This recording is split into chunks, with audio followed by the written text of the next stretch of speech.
SGA is going back to back. Right, Mars? Is at this point it's just a foregone conclusion? In my opinion, yeah. I think, chat, we think that it's a wrap. SGA has basically lapped everybody, and the MVP race is, well, it's time for us to start focusing on another race. Right, guys? I agree. SGA's first game back is the game against Denver, obviously, and first game back, haven't played in almost a month, and to immediately be the best player on the court that fast, while the alleged best player on the court is on the other team, kind of interesting. Yet another win for OKC and the Thunder against the Denver Nuggets and Nikola Jokic, and another clutch loss for the Nuggets with Nikola Jokic on the court. Here's the problem that we have in Swiper. The problem that we having is here's the problem that we have in Swiper. The problem that we having is Joker's so damn good, right? That we expect such a high level from him, and we actually get that, but it gets overcast by SGA because he just is better. He just does the thing. The thing that's the most important that we talk about all the time, which is put the ball in the basket. He does that better than anybody else. And he does it more frequently. I don't know if you know this, Ron, but this is year 2 that I'm leading the league in 20-point games, 30-point games, 40-point games. I'm doing it again. Nobody's doing 50-point games. So is it Jokic? I genuinely don't know. Okay. It is Jokic. That's why I forgot about that. My bad. I mean, let's keep going. Who leads the league in 60-point games? Well, the last 60-point game in the league was it Jokic against the Wolves? Yeah. They lost that game. I remember. Shout out to Russell Westbrook. No, don't blame Russ. Don't blame Russ. Interesting. And Joker makes it difficult to just scoff at him. Even what he did yesterday. I mean, he just makes it so difficult. Even though I think SGA is going to win the league MVP, and I do think that Cade's got some action, but Joker makes it so difficult to scoff at him because of everything else that he does. One of the main reasons why Denver was in that game was because Joker was doing the other stuff. But the thing that we talk about the most, which is putting the ball in the bucket. What was the other stuff he was doing? He was getting everybody else involved in the game. He had a triple-double. He was getting everybody else involved in the game. He had points, rebounds, and assists. Absolutely. He was 100%. Don't y'all feel like that's at this point, saying that like getting 17 rebounds. Yeah, tell us why. Tell us how you discounted. Yeah, I think he had a very good defensive game. Year, but yet here you are. I think he had a good playmaking game. I think he had a great rebounding game. I think the issue was he's still not scoring at the level that he was prior to the injury. That's what happened. He's not. So I mean, I think that's pretty simple. But I also think they are playing 2 completely different sports when they play each other, and i.e. Lou Dort. This is another thing that I continue to say. Like, I think that the issue is that is. I mean, it is what it is. Like, I do think SGA, if he stays healthy, will win the MVP. They're gonna be the 1 seed, and they'll have the argument who have the numbers and all that stuff. That's not even an argument. But yeah, I mean, he's also would have played better than Jokic as well. I don't think so on the full season, but I've already had this discussion before. No, I think Jokic is. I think what happened is Jokic is having a very up and down streak since he's been back, especially as a shooter. And SGA has not, and that's the difference right there. SGA has not. 3 of the last 5 games, SGA has not scored well. Like, I don't know what you're watching, Sniper. He didn't play. He hadn't played. Yeah, because we had this discussion on Lockdown NBA yesterday, and so like this idea that SGA hasn't had down moments. Of course he has. Okay, but I think the issue is 100% has had down moments. I'm not going to argue that point. But they won. Yes, I think that's really where the tell-all. Delusion is strong with this one, Chad. Okay, so but did they lose? I don't know. That's why I love Friday game. Like I thought Jokic played great in that game. So Swiper, he's been back. So we. I just want to make sure that I'm following you, Swiper. What's up, Ox? He's been back 2 games.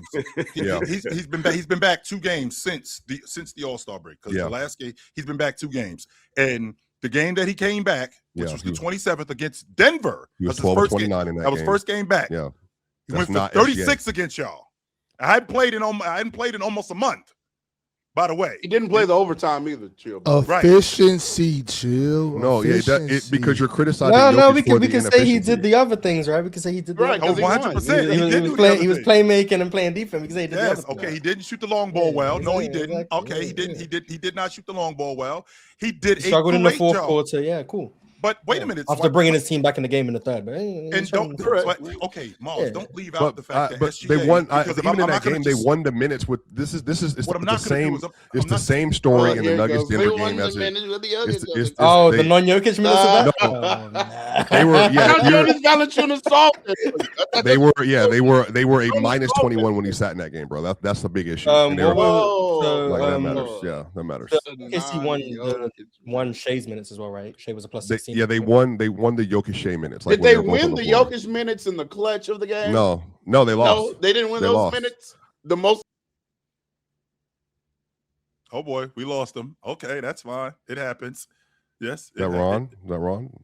It definitely wasn't Ron because he's frozen. It was you. You did not. I'm not doing anything. Last thing I heard, real talk, was the Jokic. Did they win the Jokic minutes? Right. Did they win the Jokic minutes in the clutch, Chill? No. Yeah, that's what I want to know. Why was Jokic yet again bad in the clutch? Yet again. I think it's been the same story. It was Adam's fault why he missed every three in the clutch. Yeah, I'm seeing a lot of Adam blame. Yeah, I think Adam was bad in that game. Yes, I also think both things are true. Yeah, both things can be true. So two things can be true. Where was your issue with Adelman? Because I can appreciate. Well, Adelman is criticizing. He's criticizing himself. He literally said to him, like yesterday, like in the post game conference after the Wolves game, that they're going to have to find a way to make that top of that second quarter survive, because what happened is they went on a 12. OKC went on like a 10-0 run. Maybe they should play Jamal Murray. I don't know. Maybe they should do that. Yeah, they should. I don't understand the having Jokic and Murray out. That's because Adelman has said this is why it's good to talk to people who actually work with the teams. What he said directly was, he said that the reason he doesn't want to do that is because it takes away from them playing on the court. If you maximize those two, that's when the Nuggets are the best. I also disagree with that right now, because if there's no Aaron and there's no P-Watt, you don't have somebody stabilizing the second unit consistently for multiple reasons. And I just don't think that's something you can afford to do. Plus the Nuggets. The main multiple reasons, Swiper, is that they want to make sure the Jokic on and off numbers look right, so you can't have Jamal Murray in the game without Jokic. You know what I'm saying? Did we do this last year? Maybe that's what they do, Chill. Stabilize the second unit minutes. That's what they do, Chill. And plus, Adam is trying to make sure he doesn't get that Michael Malone treatment, so he's going to make sure he got to say what he got to say. Because Michael Malone, he wasn't a get along type of guy. He was going to speak the truth. If the Nuggets weren't dominant when Jokic was in the game without Murray, I would agree. But but shout out to you though. I do think that they need to break those two up a little bit more at the top of the second quarter, into the first, because that has been a problem. It was a problem versus the Wolves yesterday. The Wolves went on a 12-0 run as well. So I do think there's something to that. Go ahead. Because a lot of people might be in here and they might not actually know what happened this weekend. So I just want to paint the picture of exactly what we're talking about, because we're talking about a few different games. So on Friday, the Denver Nuggets played against the Oklahoma City Thunder. And this game was in Oklahoma City at the Paycom Center. And this was Shai's first game back after how many games did he miss? He last time he played was February 3rd. That was the last time he played. So Shai had missed an extended period of time. The Thunder were playing without him, winning without him, and he made his return against Nikola Jokic. And it was a battle of the MVPs, two of the best teams in the West. The game went into overtime. The Thunder ended up pulling out a win in overtime by a score of 127-121. Now, your usual suspects got busy this game. Nikola Jokic, albeit only shooting 9 for 25, still had 23 points, 17 rebounds, 14 assists. Jamal Murray, 39. That's so crazy, Mars. So you shake your head at that, but then the other one, that's just nuts. That's nuts to me. Jamal Murray had 39 points, 8 rebounds, 6 assists, a couple steals. And on the other end, Shai Gilgeous-Alexander had 36 points, 9 assists, 2 steals, 2 blocks. Chet Holmgren, 15 points, 21 rebounds, 3 blocks. That's what happened in this game, fellas. We'll get back to this game, but I do want to go a little further into the weekend. Fast forward to Sunday. OKC wins against Dallas, an expected win, 100-87. Shai has another light 30 piece, 30 points, 5 rebounds, 4 assists. Denver played the Wolves last night, and this game didn't really go Denver's way. And so Denver was 0-2 on the weekend. Oklahoma City was 2-0. The Wolves won their 3rd straight game against Denver, 117-108. Jokic had yet another monster night. He didn't shoot it as bad as the game against OKC. He was 15 for 26, 35 points, 13 rebounds, 9 assists. However, that was not gave up 35 too. Anthony Edwards in the Wolves. And that's pretty much what happened this weekend. Fellas, proceed with your debate or conversation. So what's Denver's record since? What's he been back for 13? I don't know. What is it? Maybe they 5 lost and 8. 3 of the last 5, right? Yeah, 5 and 8 or something. Maybe that might be the record. I can't remember. Might be the record. 5 and 8. Since Joker has been back in the lineup, you know the record. So since Joker has been back in the lineup, they were 13-0. I promise 4, 5, 6, 7, 8, well, 9, 13-0 versus 10, that schedule would be 11, pretty impressive. 12 games that they played since Joker has been back in the lineup. 1, 2, 3. They've won 4 of them since he's been back in the lineup. No, they won 5, so I think they're 5. 1, so you do 2, know. 3, 4. They beat they lost. They beat Chicago. They beat Memphis. They beat Portland. They beat Boston. That's it. Clippers. Oh, they beat the Clippers. I just missed the Clippers. That's correct. And they beat the Clippers 5. So they've lost. They've lost 5 of 7. 5 of the 12 games that they lost 7, and they won 5. Y'all beat the Clippers. They did beat. They did. That was Jokic's first game back. He had like. They did beat the Clippers. That's correct. That's right, because y'all just lost. Yeah, he had like 30 and 25 minutes. It was like there was a stat. It was like Jokic's the only player to do this in 25 minutes. So. Yeah, it was a very, very great scoring night. We haven't seen that efficiency since. I don't think actually. I just feel like the problem with SGA when you are banking on him to make mistakes, you're going to lose. And I think that's what Denver was doing. Denver was trying to get the basketball out of his hands. Denver was trying to get him away from all plays to make things better for Oklahoma City, even though he was shifting, even though he was doing a great job in taking care of the basketball. I think he had 1 turnover in that game against you guys. Yeah, it was a cross-court pass. Yeah, I think he had 1 turnover the whole game. But for the most part, he knows exactly where he wants to go. He knows exactly how to get to where he's trying to get there with minimal energy. It's not a whole lot of extracurricular stuff with him. And he seems to just make the right play. No, but I think the issue is like the revisionist, though. Really quickly, and the most important thing with SGA, and I've said this to you in the beginning, Ron, the most important thing with SGA that we can't scarf over is the fact that he puts the ball in the basket. He was 1 of 6 in the 4th quarter, and Christian had him locked up. Like Christian literally strapped him the entire 4th quarter. This is why, like, for me, when people start talking about like a lot of this stuff, like, if you think SGA played better in that game, you know, shout he did a better job of scoring the basketball than Joker did. He shot the ball 29 times and made 12 shots, and he had 13 and Joker shot the ball, and Joker shot the ball 25 times and made 9. Yeah, he missed less shots. Yeah, again. So I think the issue is, yeah, he didn't. No, because this idea, he didn't get to the thing that I think is frustrating about like the OKC conversation is Joker literally did not get to the free throw line. He's dead serious, though. Oh yeah, it does. Morris, he's dead serious right there. Because Chill said he scored. That's a serious statement. They're not. He's not getting to the free throw line in these games. Like, I don't know what you want. I literally don't know what you want to say. I don't know what you. He's not getting to the line. They're clearly. So now, clearly, this is the same. Clearly, it's two different things. They're not playing the same sport in those matchups. That we complained about with him, though, Swipe. But it's the same thing. Like, who? What's the complaint? With SGA, he foul baits too much. Now he's not getting to the free throw line, but he is keeping his team in the game and getting his team over the hump by getting buckets. But it's almost like one thing isn't.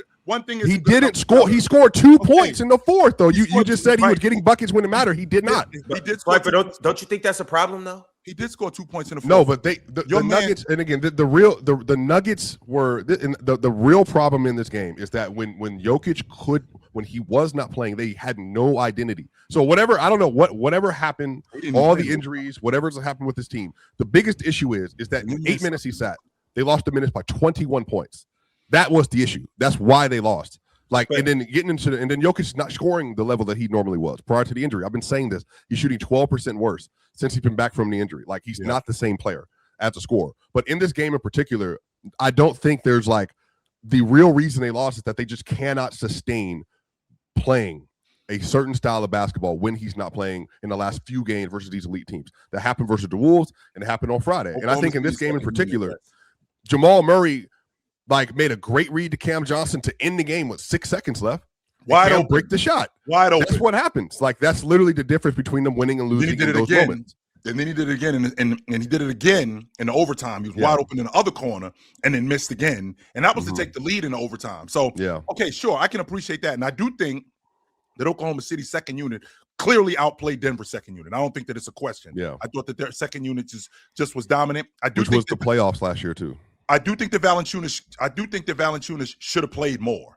The 8 minutes that he played, I don't think that was enough. I think he should have played more. Bro, he couldn't survive in that matchup, though, Chill. I think that's the problem with what I'm saying with Adelman. Adelman is unwilling to acknowledge that Val is not an every game player because he cannot play. You can't beat Oklahoma City without him. I can promise you that. If you think that you're going to play Oklahoma City in the playoffs without Val, if they're playing Jay Will and they're running that pick and pop thing that they do constantly, or just the ball movement they have with the second unit with the speed, he can't keep up with them. But I can use that same logic with Joker, because when Shai comes off, I'm watching in the third quarter when Shai comes off that screen and Joker is deep dropping off of him. I'm thinking, how the hell you expect to cover him? Because we're gonna put Joker in the action all afternoon and all night if he's going to play that deep and drop, because Shai's just going to live at that elbow and he's going to live at in the mid post and destroy him all night. Now I can appreciate Joker doing the other stuff, but I thought Valanciunas, he was good around the basket. He gave you some buckets. I do think that he gave you some buckets. I think the problem was with your second unit. I think the energy level was different. I think I got destroyed. Val was the worst player on the floor for Denver. He had 6 points, but he was literally in 8 minutes. And it was a minus 21. He was a negative 21 in 8 minutes. And we've already talked about this. Big Eye. Who was he on the floor with? Even if he the unplayables. It was Bruce Brown, Tim Hardaway Jr., Cam Johnson, and. But if I'm on the Ox, so he was minus 21, or that lineup was minus. Yes, he was a minus 21. Him. So what happens if I'm on the court with Shai, Lou Dort, Chet, and I ain't really doing nothing. But we rolling. I'm a plus 10. Who?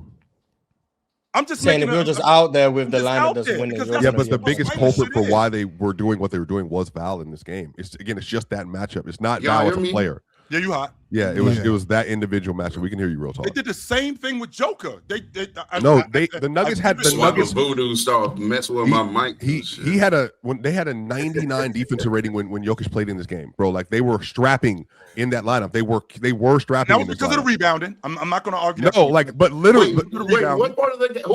Which game are we talking about? The Thunder game. The Thunder game. They had a 99 defensive rating when he was on the floor. That wasn't the issue. Was on the glass. It wasn't the issue.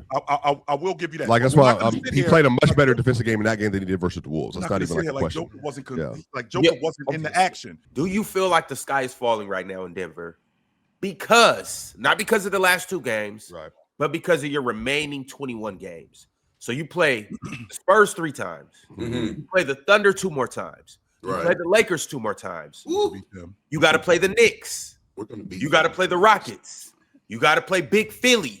And you got to play Toronto and Phoenix. Is Joel Embiid coming to Denver? Is the Philly game in Denver?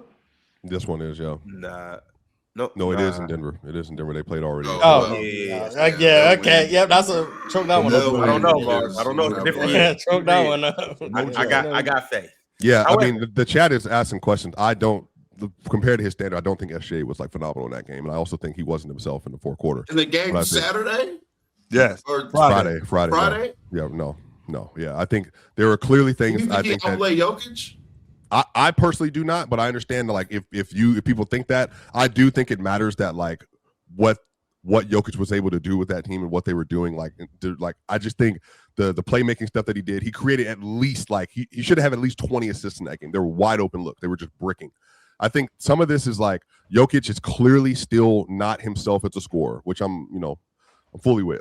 That's been an issue since he's been back. So I'm about to say the same thing for SGA. SGA should have had 40 plus in that game. Yeah, and SGA was 12 of 29, and he was 1 of 6 in the fourth. So I'm saying that, but you're admitting, no, he got strapped in the fourth. I don't want to Christian Brown. No, Christian So Brown. When Jokic misses, he's just missing shots. Exactly. When Shai misses, he gets trapped. No, because Jokic. The difference is Jokic missed those threes, which is an issue. He was 7 of 15 from two. You ever think that those threes he had to settle for those? Like those were the best shots that he could get. I agree with you, but I'm also saying, Chill. I don't know. I genuinely don't know, like, if he feels fully confident in like his movement. I'm being just 100% confident yesterday. He shot 29 threes in 3 games. First game back, just fully confident in everything. No, I didn't say he was either. But like this idea that Christian legitimately was like strapping him in the fourth quarter. Like he deserves Christian credit did a good job on that. What was Jalen Williams doing to Jokic? Jay? I think he played good. I think they all play good defense. I think OKC in particular, what they do is that what they constantly do is that when they play versus Yoke and versus Denver, they put so much defensive pressure with Hart, J. Will, Chet, Caruso, all these other players. And again, that Dort play, the reason why that Dort play became what it was is because in the first quarter, it had already started. And I think there is something too, which is why Adelman is constantly like talking about this. Jokic just doesn't talk about it publicly, but it is what it is. When they play versus that team in particular, there is a level of contact that Jokic has had to deal with, obviously, that has elevated now to where it was in the fourth quarter. And it is what it is. Like, that's just going to be the way they play. So the next 2 times they play each other, it's going to be like that. And when they see each other in the playoff, it's going to be like that. And that's just something you got to live with. But that's what I'm telling you. Do you take into account, like, the playmaking that SGA did in the fourth quarter, although he was, like, 1 for 6? You don't see how y'all having to hard double him led to the Alex Caruso 3? Yeah, absolutely. And Caruso made 2 back-to-back threes, too, in that fourth quarter. And he did. And what point, I feel like from SGA's second stint, after he got subbed out the first time, when he got back in, I think, late first quarter, through the end of the third quarter, he clearly outplayed everybody that was on the court. No, I think that this is the issue. It's like even in that fourth, so Jokic came back in a deficit. They were trailing when he got back in the game. He had 6 points and he had 4 assists and 3 rebounds in that fourth quarter, and got them back into the game to tie the game up. So I think some of this is like who did you talking about Jokic? Jokic in the fourth quarter. Yeah, he came back in with a deficit after having a lead of 8, I think, when he left, and then he got back into the game and then had 6 points with 4 assists and 3 rebounds in the fourth. And he also had the game. I'm talking about with SGA. I remember the second stint when he comes back. He makes like 6 of his next 7 shots or something like that. He actually, I'm pretty sure, brings his team back into the game during that stint as well. He was 4-10 in the third quarter. That was he had 14 points, 4 of 10, and he had 5 assists. And that was the top of the third. And what did he do in the second? In the second quarter? Yeah. Second quarter, SGA. He was 10 points. He was 4 of 6 from the field, and he was a plus 11. And remember, but that was again the second unit when Jokic wasn't in the game, which is my biggest complaint. And I brought this up multiple times on the show. You can't play versus SGA and the bench with your bench. That is not the way you beat OKC. Because what happened is they also didn't have Val was on the floor, wasn't moving well. They didn't have they were just small, like they were just too small for SGA, and especially the way that he gets down to the rim, you just can't have them be on the floor consistently. And so I think that was the issue is they didn't have Murray or Jokic on the floor, and then he got his momentum going. He had 10 straight points, I believe, at the top of the second quarter. Right. But like I said, when it came down to money time in this game in the fourth quarter, the Nuggets changed their lineup. They put Brown on him, and then it proceeded to have his worst quarter of the game. Like, but once again, Swiper, you don't think that that's a cause for concern? Shai has a terrible last 12 minutes. Yeah, it is. Doesn't even play in overtime. Yeah. So the last 17 minutes, no Shai production, and you guys still lose the game. Is that no Shai production or no Shai scoring? No, he didn't play. He didn't play at all. Well, in overtime, no Shai production. I'm not talking overtime. In the fourth, you can still feel he was there. We know the answer to that question, but I'm phrasing it so Swiper. All right, well, we know the answer to the question. We don't got to do that for Swiper. It's people watching this show. We can't just act like if you don't score the ball, that means you're not being productive and off. Well, I agree with the same sentiment. I figured you would, Swiper. That's why I wouldn't ask you a question that way. You know what I'm saying? Talk to Ron, who thinks that you refuse to talk ball. I just think, Ox, that 2 things can be true. Because to your point, Ron, when I'm talking about Joker affecting the game the way he's affecting the game when he ain't scoring, I mean, I got to say the same thing about SGA. SGA is doing very much what Joker is doing. He might not be passing it as much, but he's definitely playmaking. He's definitely drawing the defense away from other guys so they can get wide open looks. He's definitely collapsing the defense so guys can get open shots. He's doing all of this stuff. I'm not arguing that he's the passer that Joker is. No, I'm not arguing that at all. But what I am arguing is, as a playmaker and as a distributor, he's affecting the game on the offensive end to a very high level, even when he's not getting buckets. That's going on. I agree, but I do agree with that, and that's not. I guess I also agree with that. If we kept, and I think that's why both of them are what they are to me, though. Like, and that's what I'm saying. If you're asking me, how did Joker play? I mean, he didn't. The issue is Joker was obviously 9-25, but outside of that, he was phenomenal in that game. I think that's what I'm saying. They played legitimate defense when he was on the floor. Sure. He had 17 rebounds in this game. He was passing his mind off like he was. And then when they were down with a minute left with the one, and it was 107, he's the one that made the game tying shot to put them into overtime. And then they got a stop on the other end, and then they had a wide open opportunity with 6 seconds left for Cam Johnson to win the game. Like, I mean, I don't know what else you want him to do in that situation. Like, he didn't score well in the first 3 quarters, and then in the second quarter he was 2 of 3, and then he also had the shot to put him back into the game. And then won the minutes. What I don't want to do, Swipe, is I don't want to put this whole thing on Jokic, because again, I do understand how important Jokic is. Well, that's how the conversation started, to be fair. But that second unit for Oklahoma City, like, we need to have a conversation about how good they were against Denver. Jared McCain came off the bench and was buckets. Mm-hmm. And he was buckets right from the door. He was a huge reason why. It was a huge reason why that Denver defense collapsed. And the fact that Adelman did not dig deeper into his bench and stick with his guys more, just defensively, because I don't think that those guys are terrible defensively, but the fact that he didn't stick with I don't think that the rotation guys that you have, I don't think you guys are awful defensively. No, they're good. It's it was just that game. Like, that's what I want people to realize. Like, it's not that they're bad. It's not at all. Tim Hardaway Jr. came off the bench and had 4 straight threes. They are good. Bruce Brown was playing defense. But again, it's the combination of them. Chill. When you play versus OKC, if you don't have athleticism, you're going to lose. 100%. You definitely. I don't understand why David Adelman is so bent on playing Jonas in these matchups as opposed to playing, even if it's not going to be great offense, Zeke Naji and De'Ron Holmes, because you have to have athleticism and wings that can move. Like, if you're going to play like that, they're playing the best 4 player guards. Isn't an athlete. But do they? Here's the question. But they're obviously not going to not play Jokic. So. Well, here's my question. I know. Here's my question to you, the team. What I'm saying is, it makes the need for that even so much more apparent on the court. Well, apparent on the roster. Like, they have athletes. We're dealing with the same thing in LA. But real talk, they have athletes. It's the panel. Religion get built on cam. With a check, throw smoke, and the hoes go ham. You ain't never seen hoops out here, did raw. Every take got weight, every night we drop. Yeah, this that barbershop. Courtside, worldwide tone. Welcome to the only show that really feel like numbers jumping like the score.